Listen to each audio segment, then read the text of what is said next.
Thank you. Let's see, Mary back here. Our Priscilla.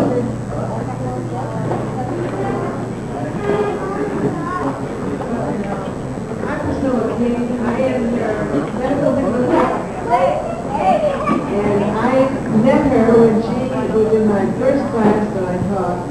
This wonderful, vivacious, enthusiastic person, and she brings that still to the medical center. And to the patients that she works with very quietly. And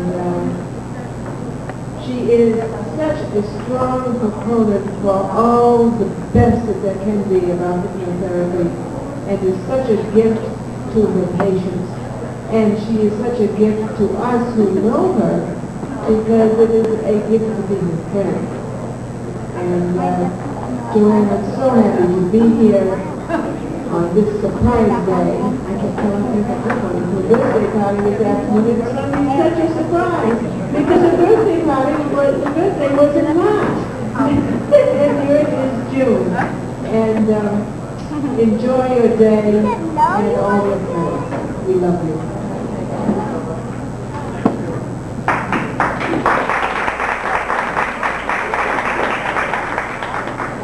Happy birthday, Joanne. I know. I'm sitting here trying to remember how many years we've known each other, and all I'm doing is counting the gray hair on both our heads. Joanne has always loved me unconditionally, and I've always loved her for that. Joan and I go back, 40 years at least, and I watched her have her babies that are now as big as, I think Rick described them as horse on that cowboy show, Bonanza. You have a wonderful family. And of course, I just love Debbie. Joanne and I have done and seen a lot of things together. And I can see right now she still hasn't gotten rid of that man, who I also love. Hi, Richie. Joan and I, we took dance lessons with Mrs. Ross. Remember that? And I was trying to remember what she called it. I know it wasn't ballet, but what was it? Do you remember? I don't know. It was supposed to be free, something free, but it felt like ballet when Mrs. Ross was a very old lady then. She did silent movies. Am I right, Reg? Reg is the movie fan here. So, but anyways, we did this dance class together. Every so often we get this real creative idea that we were going to do things like this. And it wasn't supposed to be ballet, but I do remember Mrs. Ross taking our legs and sticking them up on that rail they put on the wall. And but Joan and I had a wonderful time doing that, even though she would tell me neither one of us ever became dancers. And then Reggie got it in his head that he wanted to start a safety course for karate for women. I don't remember what you called it, Reggie. Do you remember? Years and years and years ago. And so he needed women to be in his class. It was supposed to be a 10-week crash course. And so Joanne and I, of course, got volunteered for that. As you can see, neither one of us are karate experts. But Joanne, it's been wonderful. It's been wonderful years. You've always been a dear, dear friend. You're the one person I can be gone for 10 years and come back and sit down and have a cup of tea with you. It's like I never left. Thank you for being my friend. It's been wonderful.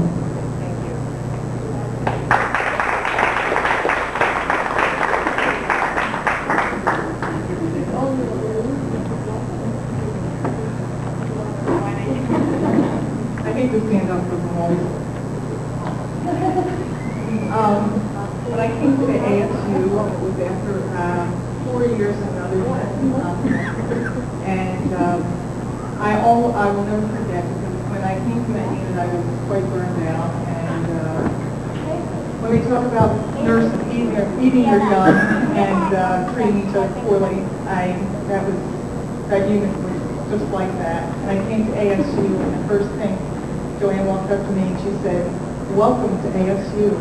Welcome," she said. And I went, I never in my whole life been any place, in any nursing unit, anywhere in the world that someone actually came and welcomed me.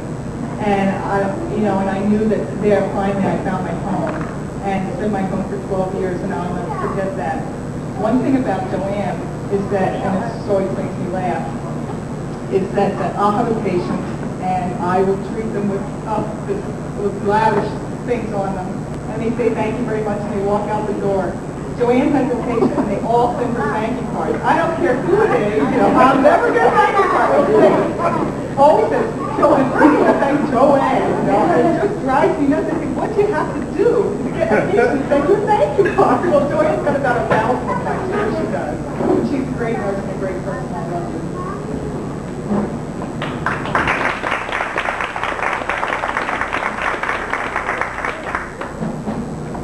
Hi, I'm Jennifer. I work with Joanne. I've worked with her off and on since 1987. And she's a wonderful person. She's sweet. She's kind. Her and I get along great, I think. And I just want to tell her how much I appreciate her. She's always been a great nurse and a great friend. Longfellow Square used to be a Longfellow restaurant, and I was in there with a friend of mine named Carol Adams, and we were sitting at the booth, and she and another nurse came in with Carol and sat in the booth behind us, but I wasn't paying attention when we were talking. And suddenly this voice comes from near the booth, "I know you." I said, "That's good." Well, I looked to see who it was.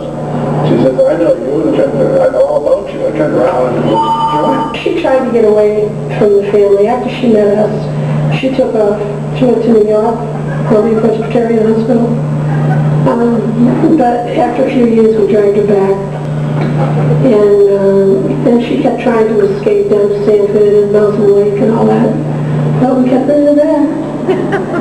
And she keeps trying to get away. You keep bringing her back.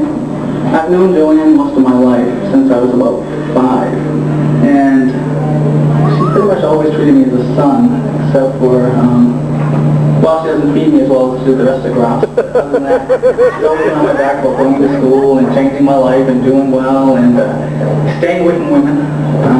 She thought that was our downfall. I was actually a lived-in kid. She couldn't get rid of me.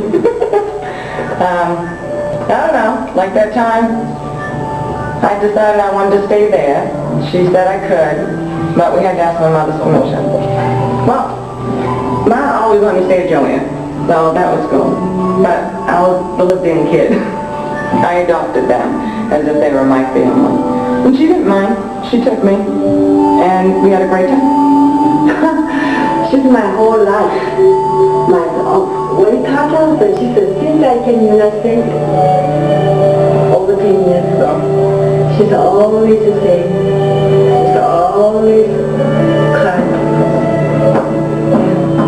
My mother is beautiful.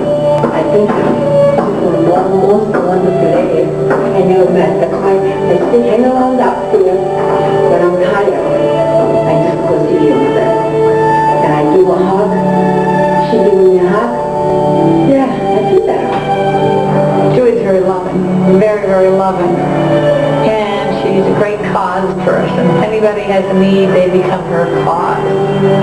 I just hope that when she gets out there, that those people who she's championed all over these years will champion her. She's spreading out a lot of good everywhere. I think she's great. She's lots of fun. Up to camp and things like that. Like I said, look, she dragged me up to the hospital and dragged me back, and I think, that was pretty darn nice of her. Yeah, she does that kind of thing all the time. She's like that. Very nice. I first met Joni in 1983 when I became head nurse of the day surgery unit. And the first... We don't know.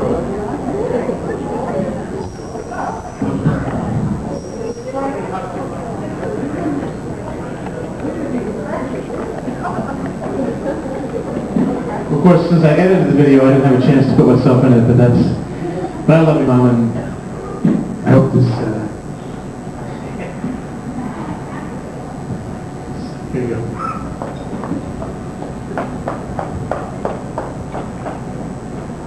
I've got tears, I'm telling you, in my eyes. I can't believe this. I'm totally shocked. But thank you all so much.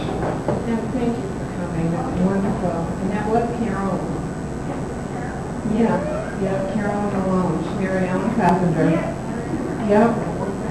Yeah, they live in Virginia. Yeah.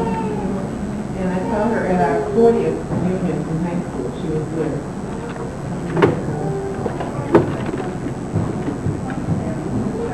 Right. And this is 35th, but my dad was having angina that night, so I've been to every one. But my goodness, this is totally unexpected. My birthday was May 16th, so I had no idea. I really thought this was the New Orleans Jazz Festival, and Violet, so she is good. That's my sister-in-law that kept saying she keeps dragging me back. That's Violet.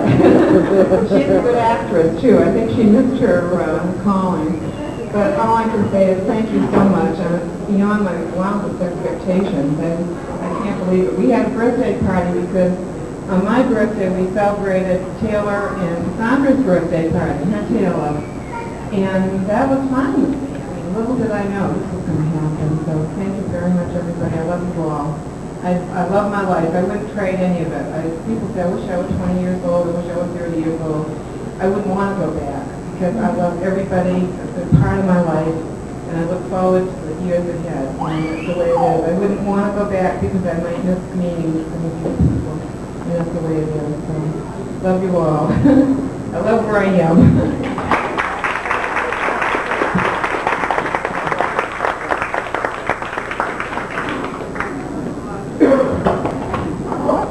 Well, we've got the cake that we don't have candles for.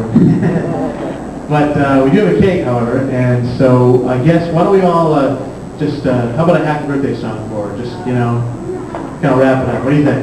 Yeah. All right? Happy birthday to you. Happy birthday to you.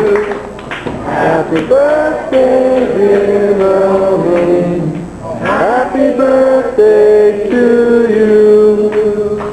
Thank you.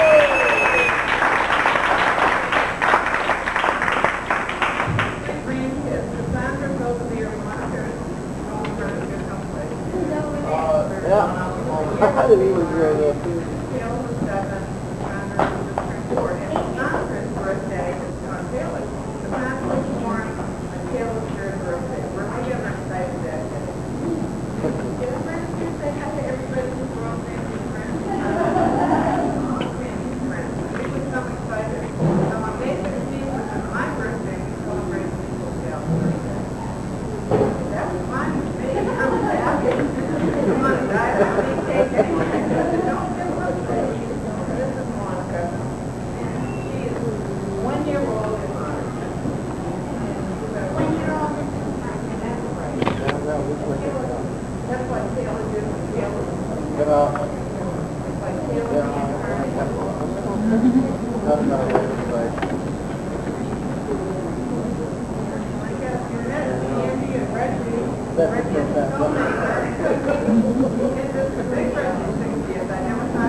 Oh, okay.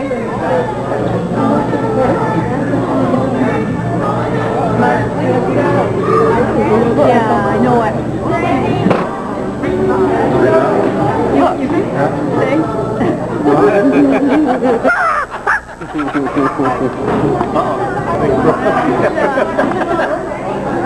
Good one. There you go. He just took a picture. Yeah, because that will do. Take a picture, too. He just took a picture. Hey, you. On the camera. We'll stop on that picture that he took of you. Hey, look behind you. We're going to make a frame. Look behind you there. You like a picture? Yeah. Because it's no picture. It comes in a frame. And then it swings out.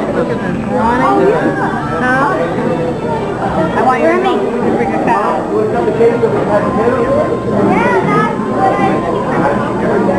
Happy birthday.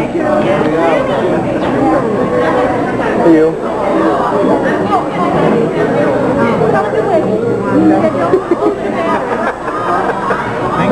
I trapped everybody with my cord. Very nice.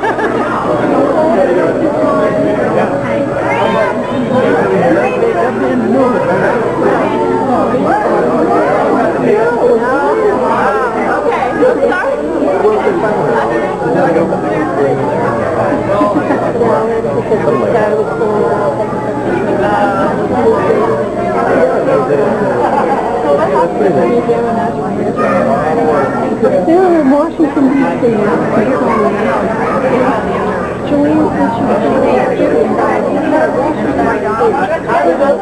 I don't believe in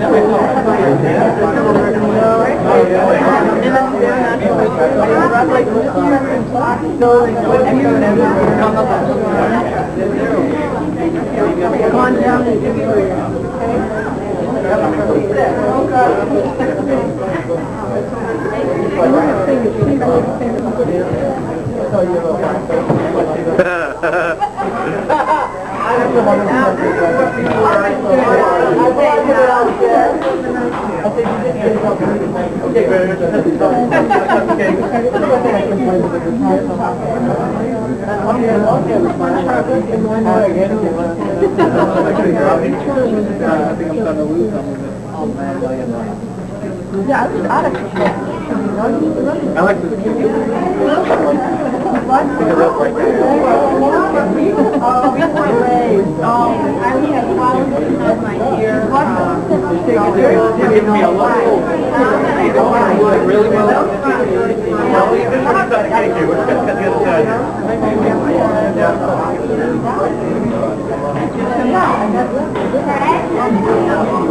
you.